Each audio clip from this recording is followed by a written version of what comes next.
നിശബ്ദരായി ആദരപൂർവ്വം പ്രാർത്ഥിക്കുവാൻ സമാധാനമോടുകൂടെ. പരിശുദ്ധാത്മാവിന്റെ കൃപ ഞങ്ങളുടെയും ഈ കൃപാനയുടെ മേൽ ഇറങ്ങി വരട്ടെ. ഈ അപ്പത്തിലും ഈ കാസയിലും അവിടുന്ന് ആവസിച്ച് പൈതാന്റെയും പരിശുദ്ധാത്മായ നാമത്തിൽ ആശ്രയിക്കുകയും ബദലിരിക്കുകയും മുദ്രിതമാക്കുകയും ചെയ്യട്ടെ. കർത്താവേ, അങ്ങയുടെ നാമത്തിന്റെ ശക്തിയാലെ അപ്പവും ഈ കാസിയും മിശിഹായുടെ ശരീരവും രക്തമായി ഭവിക്കട്ടെ.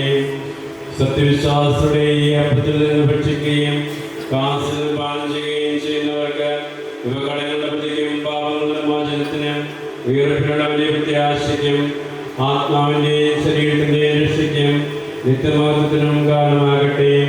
ദീപകൽപ്പനക്കനുസൃതം വ്യാപരിച്ച് അങ്ങേ പ്രസാദിപ്പിച്ച എല്ലാവരോടൊപ്പം സ്വർഗ്ഗരാജ്യത്തെ ഭാഗ്യം അനുഭവിക്കുവാൻ കർത്താവ് യേശുമിശിഹായുടെ കൃപയാൽ ഞങ്ങളെല്ലാവരും യോഗ്യരാകട്ടെ.